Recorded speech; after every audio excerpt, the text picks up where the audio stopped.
Namaskar and a very good morning, ladies and gentlemen. Welcome to Canada India Foundation's 20th session of our virtual webinar speaker series on Ayurveda. My name is Satish Thakkar, Chair of Canada India Foundation, and we have Dr. Harish Verma along with us, the President of Canadian Ayurvedic Practitioner Association. We have a very special guest with us, Ms. Leslie Parnell, Councillor, City of Peterborough, as our special guest. And a very warm welcome, Ms. Parnell, for sparing time on Sunday morning to join us on this session. And our expert speaker of today is Vaidya Ashlesha Raut.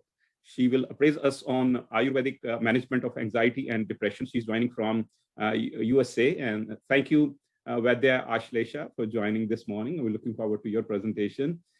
Friends, as we all know that the contemporary social system is engraved with hectic work schedules, competition, personal and professional challenges, which leads to a number of mental health issues.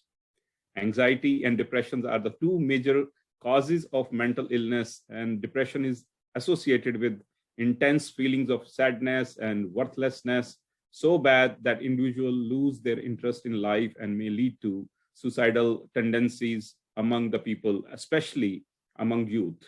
And more than 800,000 people die by suicide every year, which is one of every 42nd a person, as per WHO report 2019. As per studies of the World Health Organization, depression is the third leading cause of mental illness. And this is also a fact that in low-income countries, 76 to 85% people receive no treatment for this, and whereas in high-income countries, it is somewhere between 35 to 50%. So the objective of today's webinar is to understand how this 6,000-year-old Ayurveda as an effective alternative healthcare system can provide remedy and promote, natural way of dealing anxiety and depression. And friends, this Ayurvedic lecture series is in partnership with the Canadian Ayurvedic Practitioners Association, Consul General of India in Toronto, and Vedic Spiritual Heritage Foundation. Before we begin our formal session of the presentation on the topic, let me invite our special guest, Ms. Leslie Parnell. She's the City Councillor from Otonabee Ward, City of Peterborough, since 2010. She's having over a decade-old experience on council committees, continued community engagement. She also worked at all three levels of the government as Commissioner of Oath. She served actively on mid-sized city planning group in Ontario. She's the chair of various committees of the City Council. Councillor Parnell is the graduate of Fleming College in Business Administration with Tourism. She is trained in Municipal Finance, Committee of Adjustment, and Parliamentary Procedure. She got numerous awards for her service and volunteerism, such as Queen's Golden Jubilee Award, Rotary Club Paul Harris Award, Kenner Hall of Honor, Peterborough Volunteer of the Year Award, Peterborough Community Betterment Award, among others. And my interaction with the Councillor Parnell has revealed that, very, very rare personality with commitment, with a lot of passion and proactive approach. It's a great privilege to have you, Councillor Parnell, this morning with us. And we're looking forward to interacting with you. Over to you. Well, thank you very much for that very kind introduction. And Satish, this is a mutual appreciation society, I think. I also have great respect for you, and I've enjoyed working with you on behalf of the city. We have found, the City of Peterborough has found, working with Satish, that he's incredibly giving and compassionate and resourceful and certainly willing to work with us.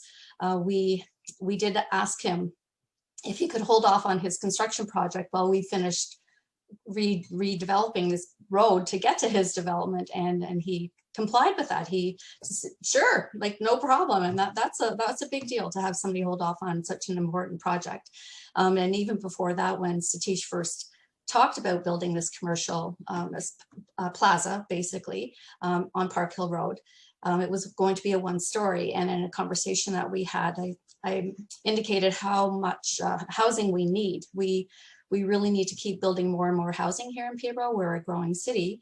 And so I asked him, instead of doing a one-story commercial, is it possible to add some apartments above that? And he did. So he's added 15 accessible apartments, accessible by elevator, in a lovely area of our town. And it's a great opportunity, and I was so happy to be there June 14th for the groundbreaking. So Satish, you're a wonderful partner. We're so happy that you have shown confidence in the city of Peterborough and are investing here, and I'll be there for the ribbon cutting too. So that is really important. My connection to my East Indian friends goes back to when I worked in the MP's office. I did an awful lot of immigration work, which I absolutely loved. There's nothing better than being able to work in immigration and bring families back together. It was truly probably the longest part of my job, because it takes so long, some of those files, but it was certainly very, very rewarding. We also have in Peterborough, many international students, and a lot of them do come from India. So at Trent University, we have an international program, as well as Fleming College and Seneca College. During the beginning of the pandemic, Kalsha Aid reached out to me. Had never heard of them before, but they brought bags and bags of rice and flour and lentils, and we delivered them to various international students who at the time couldn't go to school, couldn't fly back home, couldn't work. Some of them were not eligible for some of the Canadian programs because they hadn't been here the year before to have an income. So we were distributing this food, but I found the students mostly to be very resourceful. And of course, they were the very first ones who went back to work essential services, and we couldn't have done it without them. So I'm very grateful. My best friend Sid is from India, and he is absolutely fantastic on my campaign. So we have many connections. Now, Peterborough itself is a city of about 84,000 people, but we also have the county of Peterborough made up of 10 townships, and together we make up 134,000, with lots of room to grow, and lots of confidence out there in investing in Peterborough, and we are growing. We're seeing so many new residents, wonderful new residents joining us from the GTA. We have a housing boom going on, and of course housing prices are going up. It's such a popular area. We are a beautiful city. We are basically like a country in the city with Little Lake right in our downtown. The Otonabee River runs through our city along the Trent Severn waterways. It's fantastic. We have over 100 parks and open spaces here in Peterborough, and almost 40 kilometers of trails. We're expanding our bike lanes constantly, improving our transit. And this whole outdoor availability is part of why we're so popular, because people love being outdoors, and it's so important to be outdoors. And that was actually a big thing during the pandemic. That was one thing we could do before others, is to get out and walk on those trails, walk on the sidewalks, walk through the parks, and soon we'll be back to full sports play too. But as that was always the thing that I kept promoting, is get outside, because it was very, very difficult for many people being stuck in their homes with really nothing to do. Well, a lot to do actually. They had to continue to work from home, make sure their children were safe, homeschool their children in many cases. And so just being able to get outside probably was a lifesaver for a lot of people. And in fact, I know it was. Peterborough also has many restaurants. We have more award-winning restaurants per capita than any other city in Ontario. So come and join us. We are home to the regional hospital. We have many sports leagues here, not just hockey, but soccer and swimming, baseball. New sports are disc golf and pickleball, which are hugely popular.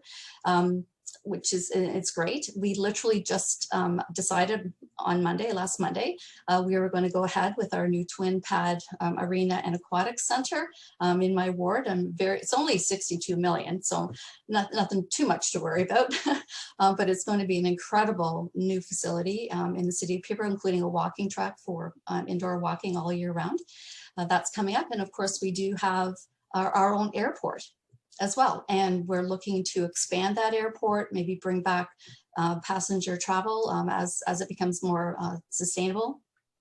in an economic way. But we even have Seneca College, which is based at our airport, and just an incredible partnership.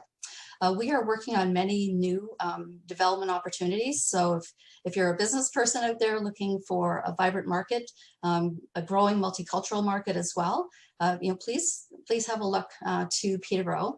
We like to think of ourselves as kind of a big little city, or maybe it's a little big city, but we have everything that you could want without feeling overcrowded. So we still have that small town feel, but all the amenities for a wonderful quality of life. And I invite all of you to come and visit us and check us out. Now, as far as COVID, I was asked to speak a little bit about how COVID is affecting us. And of course, as a municipality, we had to keep the city running, but we had to shut down many of our revenue generating opportunities, such as our, renting out our arenas and fields and things like that to sports. So we lost all of those revenue. We actually had to make transit free for a time because we had to keep transit running, but we also had to kind of limit the number of people. They all had to wear their masks and everything, but it was a service we still had to run, even though our ridership dropped over 90% because people were staying home, except for essential workers, but you had to keep your essential workers mobile to get to their jobs. So it was really difficult. The mayor declared a state of emergency at the beginning, which effectively takes councillors out of a lot of the decision making. Right at that time, we have evolved. So councillors are making the decisions again, even though we're still in the emergency. It's been a learning curve for certain. We also had to. We couldn't meet in the beginning of the pandemic because it was not legal for us to meet virtually until the province gave us the powers to be able to meet virtually and have it count towards quorum. And then eventually we were able to get our advisory committees under that same legislation so they could meet. But throughout that whole time, each of us, and I was with two other councillors in particular, we formed this one group where we were constantly reaching out and listening to our sports groups, our arts and culture. We have a huge arts and cultural sector here too, by the way. So we kept having regular meetings with them, really just to engage and listen and know that they weren't forgotten during all of this, and we will help you out. We will get back to a new normal. And that constant communication, I think, was very, very important because we all were feeling so isolated, even though we're talking to people all the time and still working. It is different.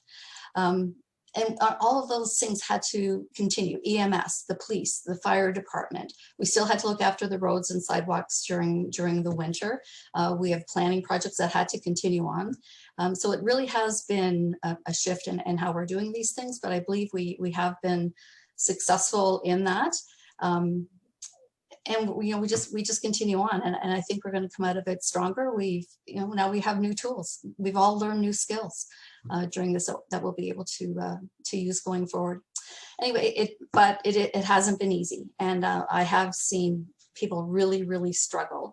When you see, because I deal with a lot of people, and when you see young, confident people who have ready to take on the world, to then be completely depressed and sad and crying and doesn't want to go out, it really hurts to see that. So we have a lot of work to do. We have to help a lot of people, and start by helping yourself. Make sure that you are being looked after yourself, and just hug and love everybody that you can when you can. Thank you. Thank you so very much, Councillor Parnell, for your very compassionate thoughts and words. I must also add here that I think Peterborough County, one of the largest Buddhist temple coming up pretty soon, which is under construction.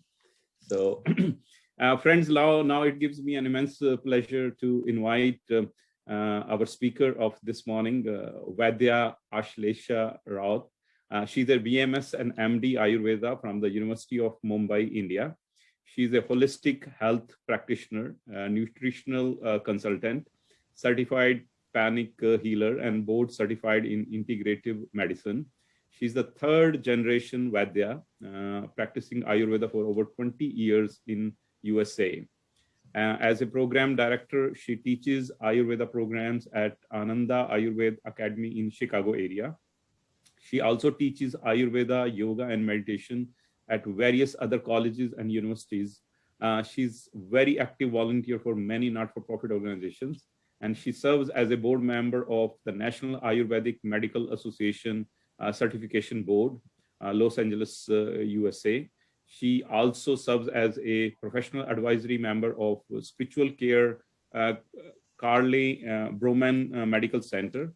As a director at Ayurveda for Healing Inc., she runs an Ayurveda Wellness and Panchkarma Center where she practices Ayurveda in Bloomington, Chicago, Illinois, and Midwest region. Thank you so very much, Vaidya Rao, for joining this morning. And over to you. We're looking forward to your presentation. Over to you. Thank you so much, Satish ji, for this kind introduction. And I would also like to thank the organizers, of course, Dr. Verma ji from the Canadian CAPA, as well as the CIA Foundation and Spiritual Health Foundation, and also the Consulate General of Toronto, of India, Toronto. So I take this. This is really a good opportunity. I'm so thankful for this. And the job which you guys are doing is really excellent. This series has been going on, and I understand that this is the 20th lecture in this series, and trying to really spread the knowledge of Ayurveda, and that to all, as many people as you can. So that is a really great work, and I feel this is a really a great thing, and very good opportunity. And thank you for giving that opportunity to me to share my knowledge about this mental health issues, which are very prominent. So let's get started, and I will share my presentation here. So as we start with the topic today, Satish ji has already explained how important the anxiety and depression, these crucial mental health issues are.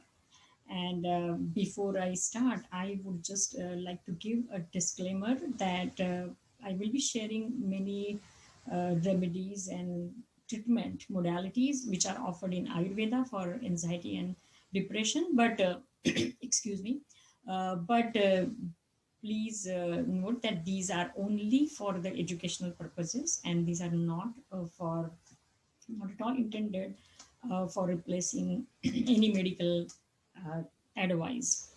So with that, let's come to this topic.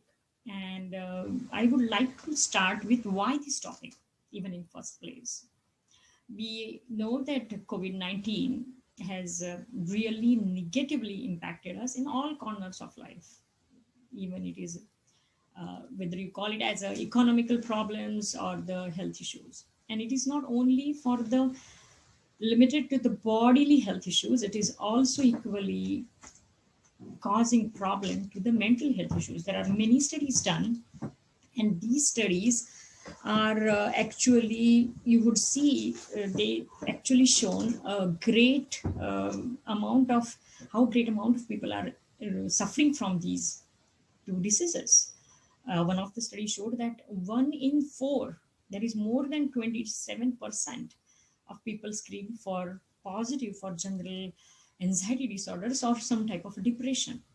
And you will be also surprised to know that we generally think that these disorders are only elderly people suffer from these disorders, but the study shows that no, we had the younger generation also. All sorts of people were suffering from this, and this number was really skyrocketing. As otherwise also, if we see the statistic and facts that WHO says that these anxiety and depression are actually, depression is the third major cause for the death, and every year really millions of people suffer from this. Only in US, if you would see that there are 31% of Americans suffer from either anxiety or depression. Actually, if you see the number, 40 million people actually suffer from anxiety every year. Whereas for depression, almost 16 million people every year suffer from depression. So you could see that this number is really big, and we have to really take certain measures why this is happening. Well, of course the condition is there.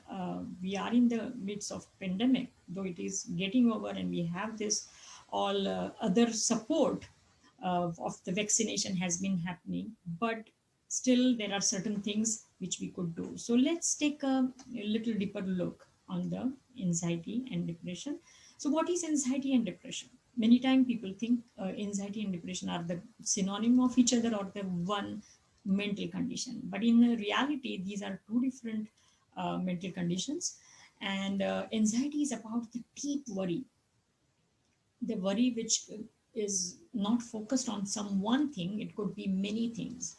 And it ultimately creates a fear, and that fear leads to the different aspect of the bodily, certain bodily disorders, and to that extent that it starts interfering the lifestyle, the routine life what you're living. And depression is also a type of mental illness, but it is not much about only revolves around the worry, but it goes beyond that, and it actually revolves around the excessive and persistent sadness and numbness. And this sadness or numbness actually creates, and person loses the whole interest in the life. There is no motive, the motivation, the drive has completely goes to the end. And sometimes it can become a very serious situation, to the extent that even the suicidal thoughts come, and person even suicide happens. As I already mentioned, this is the leading third cause of the death according to the WHO. So you can understand that there is a variety and range of the uh, anxiety depression can be happening. And that's how we have to be really, we should know more about that. And if you are thinking, or how do we really understand that, how is the anxiety, what is anxiety or in depression? So let's take a look at what are the symptoms and signs of the anxiety. First we will see about the anxiety, and then we will move on to the depression. So as you could see on my slide here, that the it is not only the mental condition, it affects your physical body as well as your mental body, or the as well as your emotions. So just to explain, so some of the symptoms could be heart palpitation, tremendous tension and pain to the shoulder and neck area, or even it could be the excessive sweating, sudden sweating. And the psychologically the person can feel low, but it is constantly that person is thinking about some kind of a worry. Again, the focus is not only one for the worry, so it is not a general worry, but it is a worry for the unfocused many things, and that leads to the negative and distorted thinking. Even the sometimes the focusing becomes the troublesome, or the concentration doesn't happen. And if it happens in the kids or in the younger generation, then the school learning in the school ability becomes difficult. At the same level, it also affects the emotional state of the mind. And so emotionally person becomes nervous, and there is a huge fear develops, and that fear actually makes situation further bad, because the decision making really gets affected. And sometimes there is a irritability as well. So whereas in depression, as I said, worry is not main the focus, but for person starts feeling more hopeless or more sad. And there is not at all a motivation for the living even the life. And every time the things becomes, person postpones or make it completely negative thinking happens, in that whole process the self-esteem is also being lost. Again, in this also you find the loss of focus goes very less, and the impairment of concentration happens, as well as sometime two things happens. in some cases you would see that they completely lose interest and start not even the appetite as well, whereas in some cases the emotional eating happens a lot, and so person indulge into the eating. Sometimes it is completely insomnia develops, whereas sometimes it is excessive sleep increases and person becomes lethargic and very energy and loss of tremendous energy, as well as altogether always feels fatigued. And as I mentioned earlier, there are sometimes the severity, as per the severity, the suicidal thoughts also can come to the person's mind. So this was about the general anxiety disorders and anxiety. Now we'll take a look at the anxiety and depression with the Ayurvedic lens. So let's see what has been said in Ayurveda for the anxiety, then I will go to the depression as well. So there are many terms explained for the anxiety. As I said, anxiety is a one disease, but there are range of disorders. You could see generalized anxiety disorder goes more of what in Ayurveda we have mentioned as a chittodveg.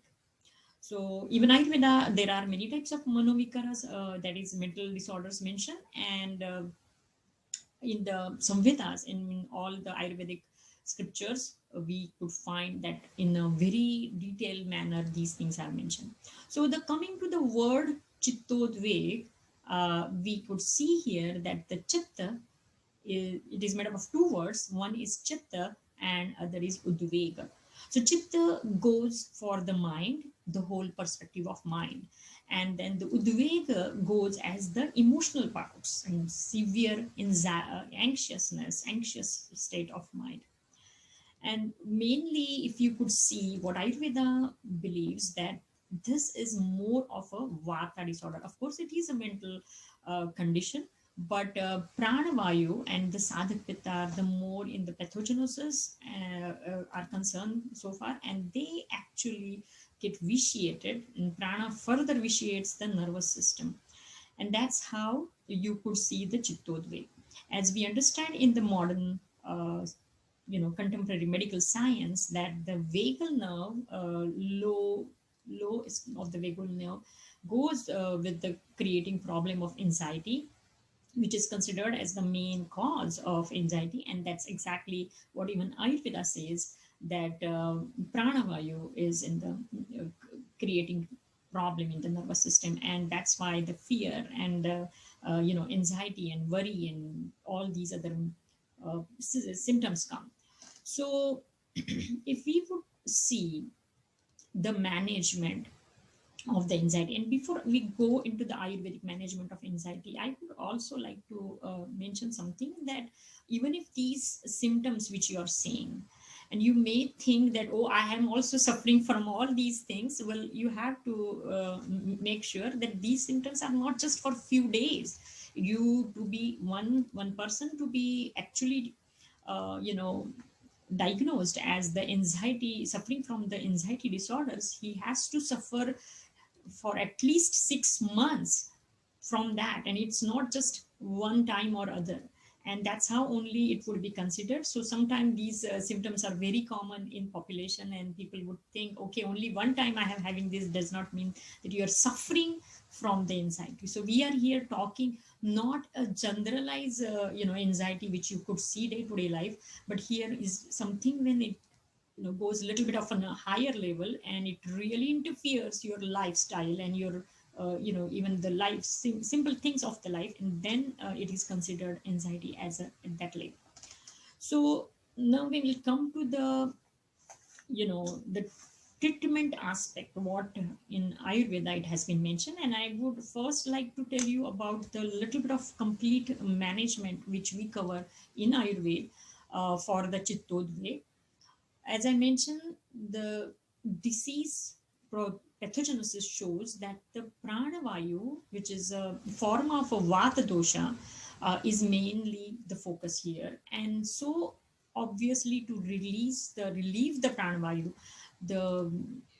as we believe that vata dosha is a dry dosha, it's a bioenergy, and that is, it has a quality of dryness. And that's why the snehana or the abhyanga is absolutely recommended. In the Ayurveda, Abhyanga means applying the oil to all over the body. And there are different types of oils available, and certain medicated oils are also available. Again, depending upon how severe the disease state is, we could recommend different medical oils. Some of the very common oil could be the Ksheerabala oil. Then it's not the only applying oil all over the body. There is something called as a Nasya therapy. Nasya therapy is a nasal administration. You have to put the oil actually in the nasal drops. Again, not necessary. It is only the oil. It could be the medicated ghees also.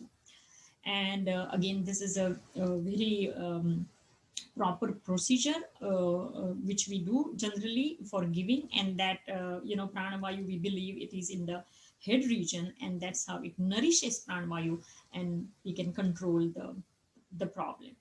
Now, as I mentioned again, this is not only about the bodily thing, it is absolutely the mind condition, right? And in Ayurveda, we believe that the mind is the heart is the seat of mind. And for that reason, Ayurveda recommends a type of panchakarma therapy, which we call it as a Hrudbasti.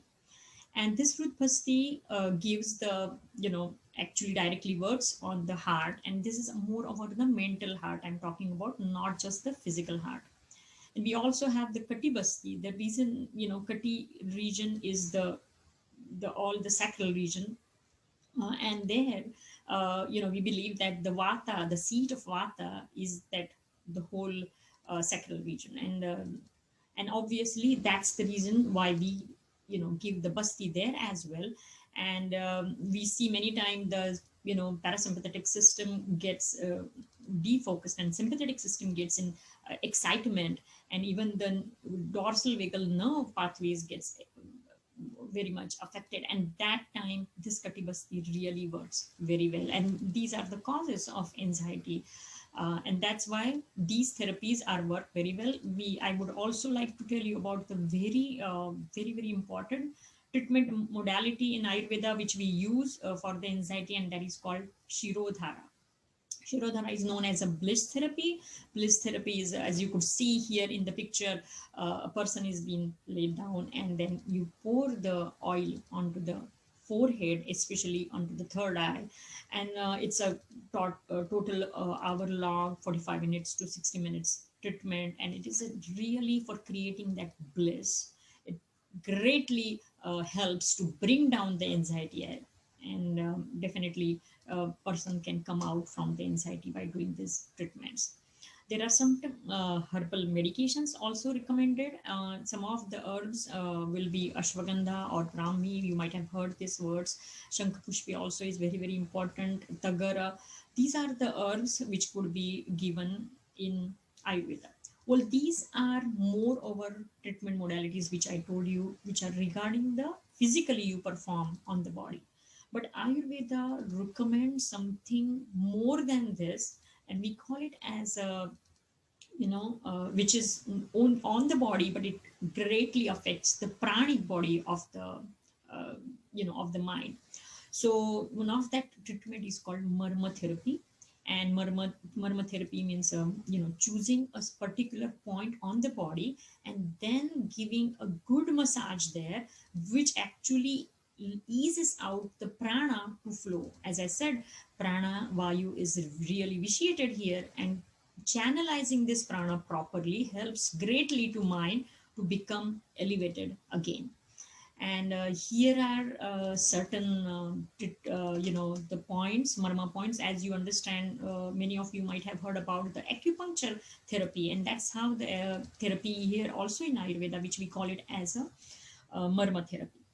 And well, as I said, these still work with the body, but Ayurveda gives something as a psychotherapy also, which we call it as a Sattva-Vajaya Chikitsa. And this psychotherapy is being provided for the, managing all the cognitive disorders, also to managing the stress, and sometimes the behavioral modification is being done. And for this Sattva-Vajaya Chikitsa, we also offer something which is called as a Achara Rasayana. Achara Rasayana is, Ayurveda has mentioned some sadvruttas, that means some ethical regimes. And these ethical regimes guides person how to keep a very positive frame of mind, how to, how to stay always on the frame of positivity as well as truthfulness. And these regimes are, developed at for the keeping the mental clarity, keeping the mental cleanliness as well. It also teaches to self-love, which sometimes you really lose in this type of mental illnesses, and also at the same time, it enhances the universal love as well. The treatment modality is used for such type of to perform the achara sayanas could be even the, encouraging person to donate. So you would say the, offering the services is a type of a treatment actually. And also the mantra chikitsa, chanting certain mantras, chanting, japas, and of course the meditation. So these are some various type of ayurvedic approaches how we can do the treatment for the anxiety. But these, for performing this, you have to go to, ayurvedic vaidya, or the ayurvedic physician. But if you ask me that how can I do some certain things at home, then here are the remedies which I would like to give you. Of course, these remedies are for the milder version of the anxiety, and it's just very simple, which you can do at your home as well. So as I mentioned, give yourself a good soothing oil massage. You can use even simplest, sesame oil, which if you have almond oil, or the even the coconut oil would help for that reason. If you cannot give whole body massage, then at least you apply something to your feet, the oil, little bit oil to your feet. For the consumption purposes, saffron milk is really good. And saffron has been well studied now, though it is a culinary spice, it is very well studied, and it shows a very good effect for the uh, anxiety as well as for the depression.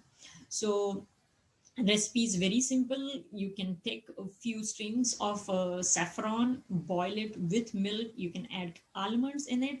And if the insomnia is a problem, think about little bit putting a pinch of nutmeg also, and that will also help. And just have this one milk, saffron milk drink, and you would see the anxiety starts reducing down. The right time could be before going to bed, or early in the morning. Then, as I was mentioning about the marma points, marma chikitsa, I would like to show you one marma also, which you can do at your home very easily, and it is called a Tala Rudhaya. Now, how do I find the Tala Rudhaya? It's a very simple procedure here. You can follow along with me. So just bend your all four fingers and try to see how and where they touch your palm. And in that, just focus on your middle finger wherever it is touches. Then take your right thumb and just point that finger where it touches to the palm.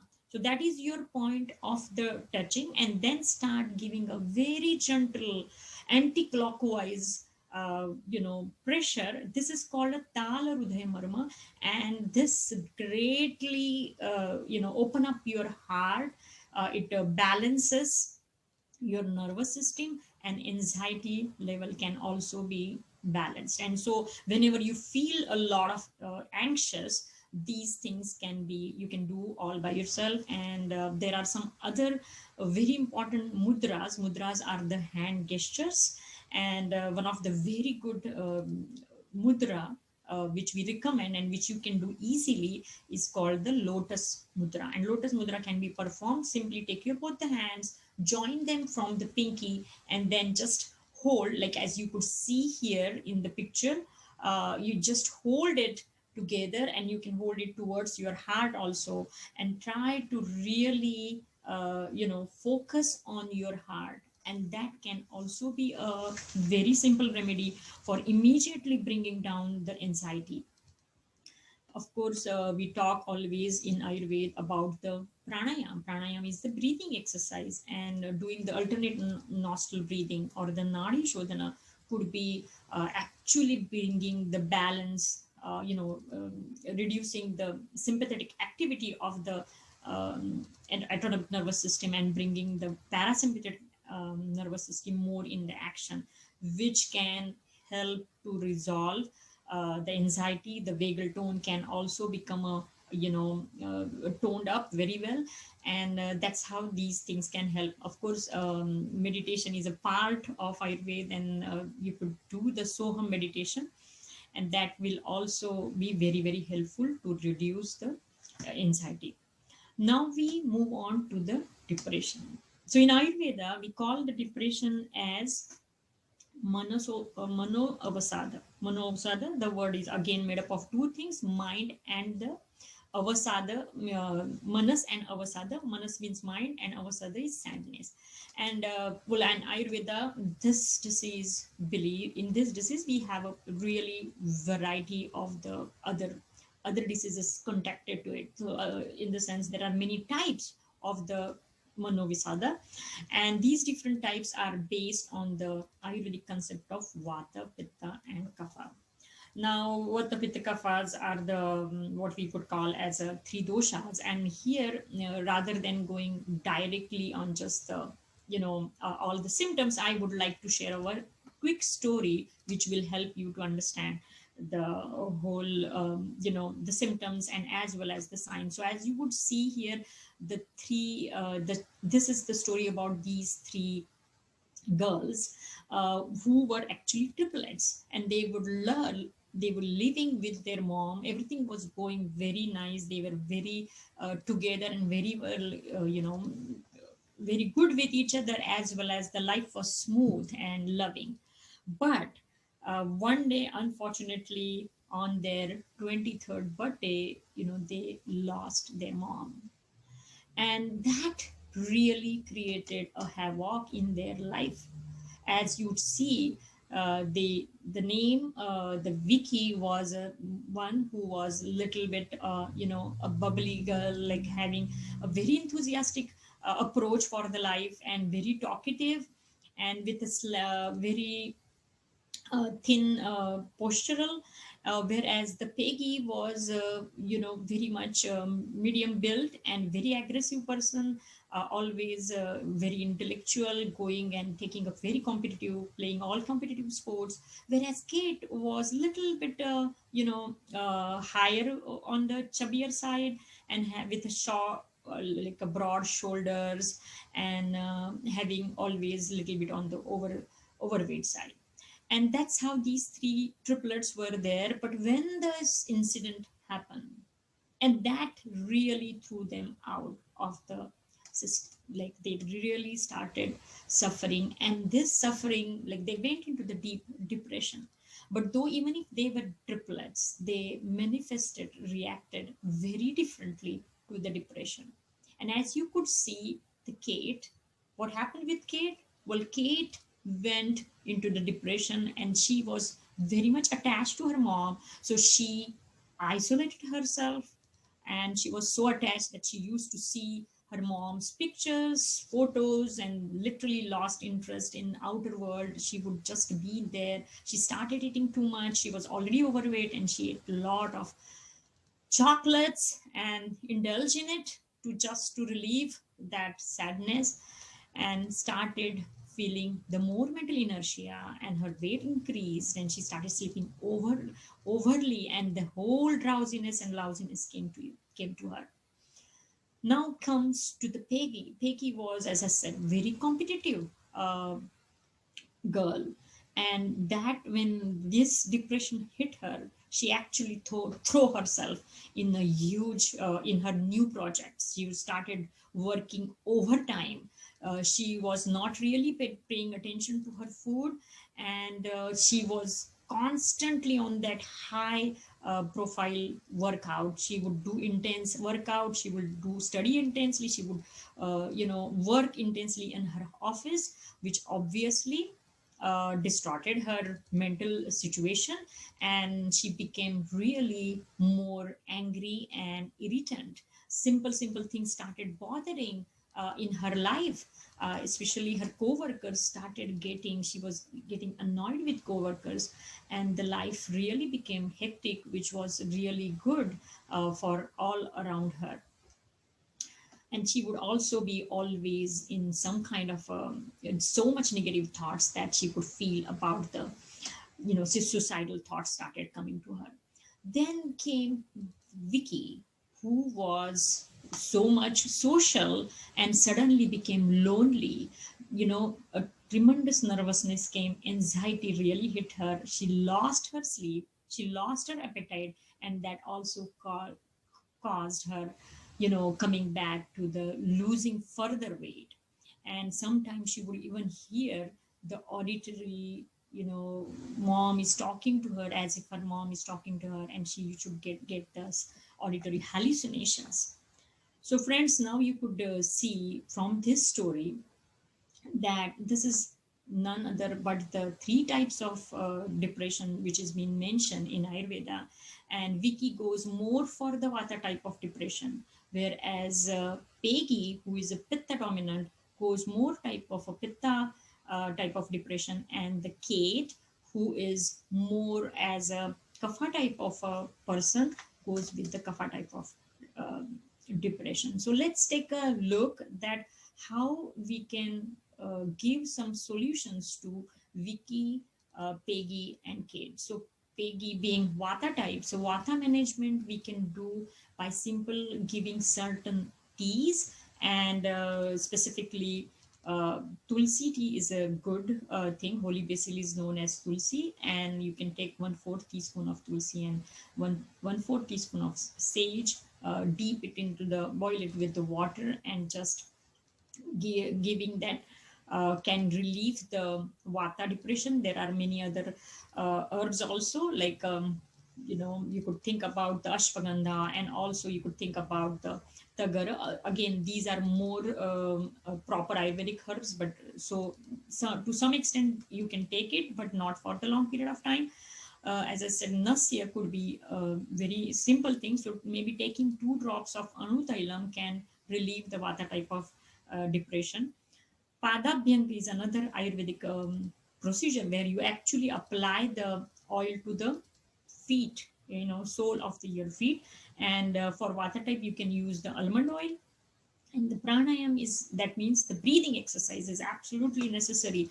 And doing the anuloma viloma or the alternate nostril breathing would really help.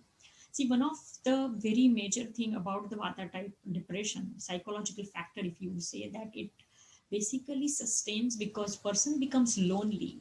That loneliness comes, whereas Vatas are very creative and they are very social people, Vata type, where because this loneliness comes, they definitely recommendation is given that you should, you should talk with your loved ones or start getting mixed up. Getting socialization is extremely important for them, and they more and more become lonely, and that exactly opposite thing should be recommended there. Now we come to the Pitta type of person, as I explained in the Peggy's form. So what kind of tea could be recommended? Well, rose tea is good, but Brahmi tea can also help. For the nasya, for the nasal administration, you can just put 2 drops of Brahmi ghee into the nose. Make sure that while putting the Brahmi ghee, you have to make it completely like a oil, and just 2 drops, not more than that, and that can be helpful. Allow for the feet massage, using the coconut oil would really help. And for the pranayam, that is a breathing exercise, Brahmari type of pranayam, which is known as a bumblebee or the humming breathing, really helps for the pitta type. There are certain other pranayams can be also done, which is called as a shitkari or the, it's one of them, but more prominently it will go as the Brahmari pranayam. Now, as I mentioned with the Vata type, same thing in the Pitta type. The main cause or the factor that sustain the Pitta depression is constant fear of a failure. And so that's the reason it is very important to bring them, and they have create some very positive frame of mind, and that is possible by doing the freeze frame technique. Freeze frame technique is, you have to create the positive, what you have done in the positivity, and sometimes step down out from the situation. Then for the Kate, who was the kapha type, what we could recommend her really is the ginger tea. Ginger has shown to be a really very good on the whole system of mind. It really increases the agni. Agni is a digestive fire, and that's how the ginger tea really helps here for the kapha type of the depression. The nasal drops we could recommend is a Punarnava key, and again only 2 drops, don't go more than that. And then the Padapyanga or the feet massage can be done by the sesame oil. The breathing exercise recommended here is the Ujjayi type of breathing, which is also known as Victor's breath. And the psychological factor sustains the kapha depression is overindulgence and attachment. And really, for this reason, the best thing could be the fasting. There are various types of fasting. You could do the water fast, or give them some amount of fruit fast, or depending upon, not necessarily the fasting is not eating by anything by mouth, but the restraining your, social media, or not overly seeing the television, or getting involved in too much attaching with some lost one, with this too much of with them. That can also help for the pitta type, kapha type of depression. So, well, this was for the treatment. So far we have seen that how the anxiety can be, how we can work with anxiety, and what are the Ayurvedic managements of the anxiety, and how you can do certain things at home. I think we saw the, of course, the depression also in the same way, and we could think about. And so now think about, like, this is all true that we can do this, but in first place we should prevent it, isn't it? And the prevention is better than cure. Well, in Ayurvedic terminology, when we say, the main aim of Ayurveda is to swasthya rakshanam, which means the preserving the health of healthy person. We say prevention is not only better than cure, but we actually say prevention, is the cure. So obviously, let's take some tips where we can help ourselves to keep healthy and not fall into the mental crisis or mental even illness. And so what could be those simple tips? I would like to share these simple tips with you. One of the very crucial master key to remain healthy is awareness. And then you will ask me, awareness of what? And I would suggest that the awareness of mind. See, this is becoming aware that what is happening at mind level itself can create the health, health step towards the mind. We understand in Ayurveda that mind has all 3 gunas. Gunas are the qualities, are sattva, raja, and tama. So sattva being that creative potential, you have to really increase your mind with this, which will filled with the sattva guna. So make your mind more sattvic. And now the question comes that how do we make our mind more sattvic? Ayurvedic therapies always mentions we generally recommend the tripod of Ayurvedic treatment, and here it comes the tripod as ahara, which means diet. By you can bring the mind more sattvic by doing vihara, that is lifestyle, and then comes the aushadhi. So let's take some few of the ahara, and well, we would recommend always consume the sattvic food. Now, what is sattvic food? Sattvic food are all the natural food, not the stale food, absolutely the fresh food. Also, the not the dead food. That means the really live prana food, and best prana foods are fruits. So having fruits in the diet, having wholesome grains into the diet would really help as a sattvic food. But remember here, food is not only what is consumed by your mouth. Ayurveda gives this very much importance to all the senses, and so it is necessary to make that your all senses, what they are consuming, are to be the good one. So choose which is sattvic Choose what you perceive that is good. Choose what you hear what is good. Talking about the vihara or the lifestyle, it is extremely important to become mindful. Mind should be full of only one thing. When you're working with something, then be completely into it. The multitasking is not really the key thing. We may think that multitasking is good, but there is ideal, when you see the scientifically, there is no such thing as a multitasking. So avoiding the two things at a time. For example, it could be as simple as you're driving the car and eating your food. Many times I see this, people eat on the way, and then they just take a to go and eat. Well, that is not really a good idea. Or not only this lifestyle, when we talk about the lifestyle, doing certain things at certain time is also the part of lifestyle. For a very, very much important thing is sleep. So sleeping really at the right time and not really staying late can also help to increase the sattva. When you sleep late, you actually increase the rajas guna. So that is not good. And of course, for getting rid of those negative emotions, you may have to do the meditation, and yoga should be your part of your daily routine. Ayurveda has given many daily routines. And then last point I would come about the medicine. And sometimes even if we say that we want to create the sattvic aspect, we do for certain things, but there are our in our mind certain things just enter, we cannot actually block them, and that's how comes the negative emotions, and they get just suppressed unknowingly without we want.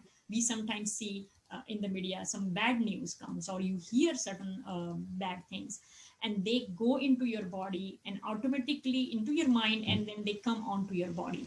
And that's the reason Ayurveda recommends the periodic panchakarma. Panchakarma is Ayurvedic detox, which is extremely necessary for, like, it's your maintenance dose, at least once in a year, wherever you possible, try to do the seasonal panchakarma, and that can actually greatly help you to remove these mental thing also. So panchakarma is not only the bodily detoxification, but it covers the mental aspect as well as emotional aspect.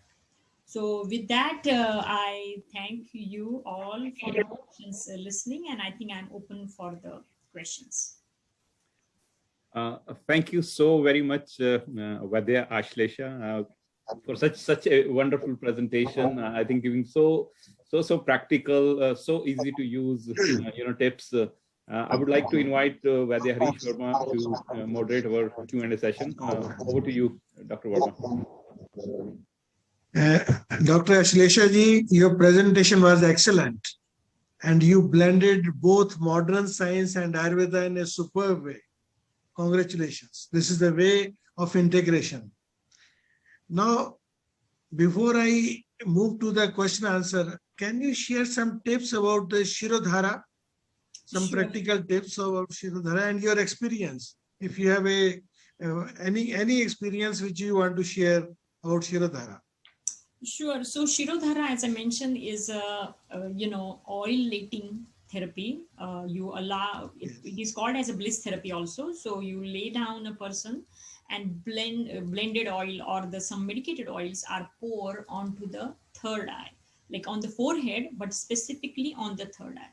And it's like nowadays it is very much available on the health spas, and it brings the mind into the very deep state. So if we consider as per the mind situation from the brain aspect, then brain have the four basic situations, like you can go into the beta state, alpha state, or delta state, and here you get the person actually into the delta state, which is a very deep state of mind. And the virtue of this state of mind is where the actual healing starts. So as you know, we believe in healing in Ayurveda. It's not just the cure, not the symptom mapping, but actually healing.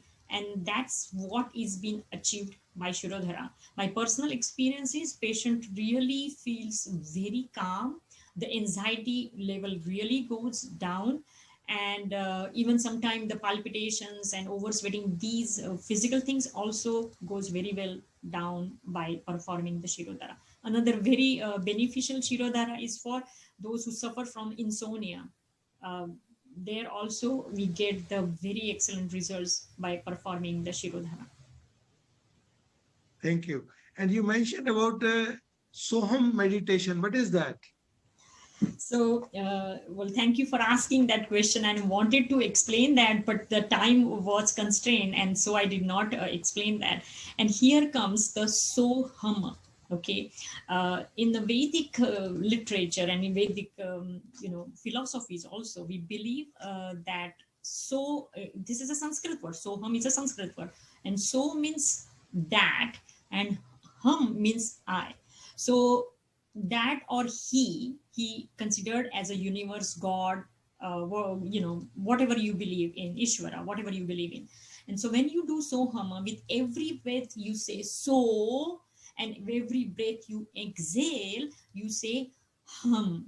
So here you are inviting that God to come in with every breath, and the ego, the one who I am, that ego, to go out by exhaling and saying the hum. So it's a great way of becoming one with the God, as well as relieving our ego and considering ourselves, all that low thing can go really out. Because by inviting God, you're saying that now, God, you are in me and I am going out here.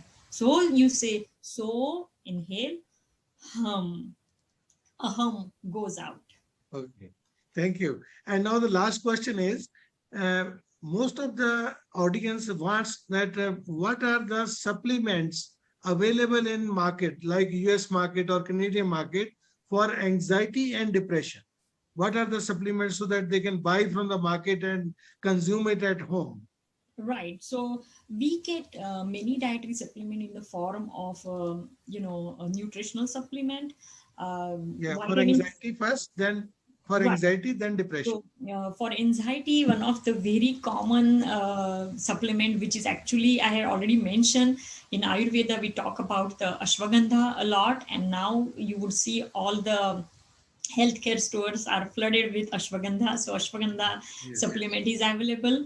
Also, we have the Brahmi, Bacopa. Bacopa is also very popular. Skullcap, that is also Ayurvedic supplement called Shankapushpi. Then the valerian root, which is also very common, known as tagar, as again, it is also Ayurvedic herb. I must mention another herb such as St. John's wort. That is also very useful supplement for the depression specifically, and as well as anxiety.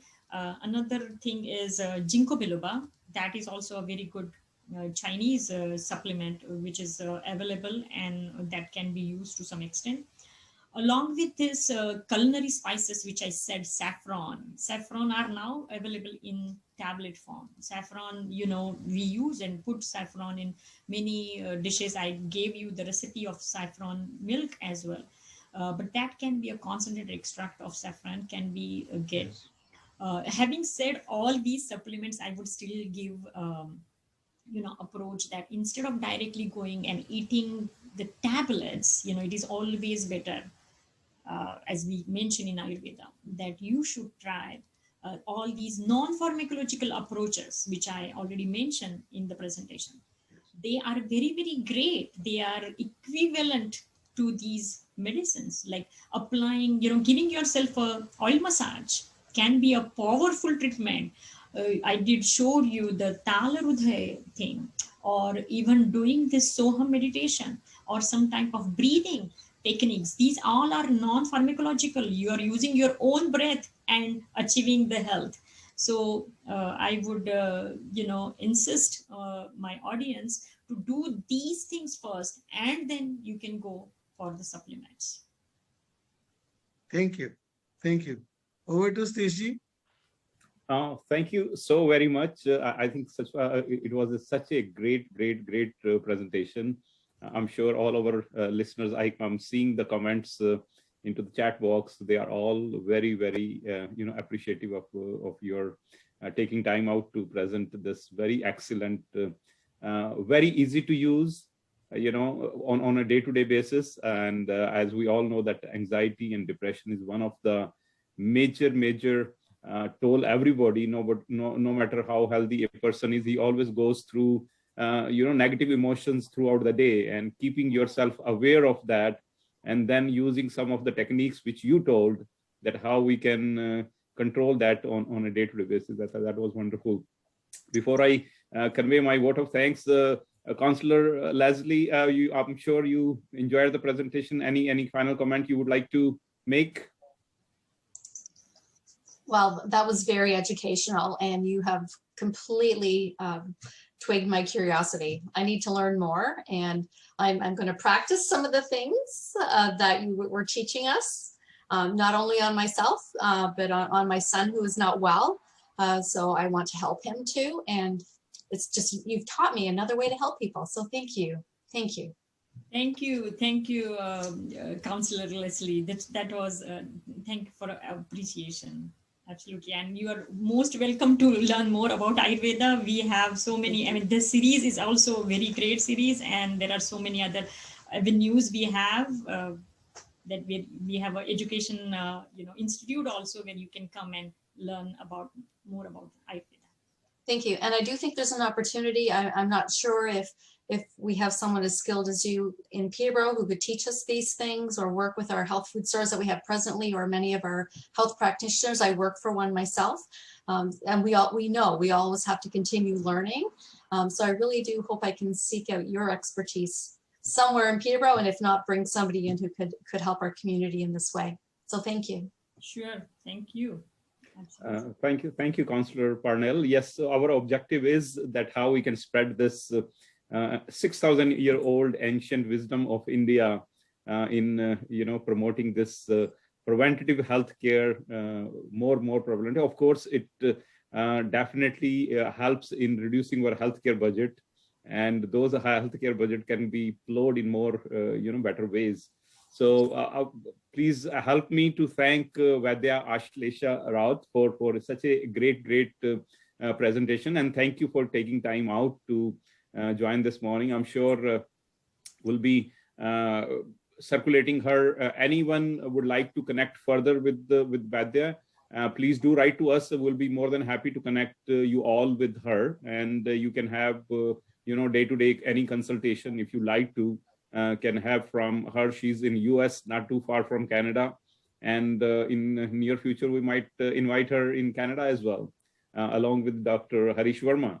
And Dr. Harish Verma also practicing here, and he is one of our pioneer in bringing best of the best Ayurvedic doctors from different disciplines. And the objective is that how we can promote this as a natural way of dealing your health and well-being. So thank you, Councillor Parnell, for joining us this morning. Dr. Verma, Canadian Ayurvedic Practitioner Association, Vedic Spiritual Heritage Foundation, the Consul General of India in Toronto, our media partners, Y Media. He's been promoting our this series very passionately. A sincere thank you to Yudhvir Jaswal for promoting our this speaker series. And friends, thank you all for joining on this session. Please stay tuned. Our next session is on dementia, and we look forward to hosting you on that day. And please do promote. Our next session is on July 25th, and please do promote our series. Circulate among your family and friends. Our objective is to let this series reach out to as many people as many possible, that everyone should gain from this series. And we thank you, each and every one of you, for participating, joining, and contributing to this series. Please stay healthy, enjoy your weekend, and have a very nice day. Thank you, and namaste. Namaste.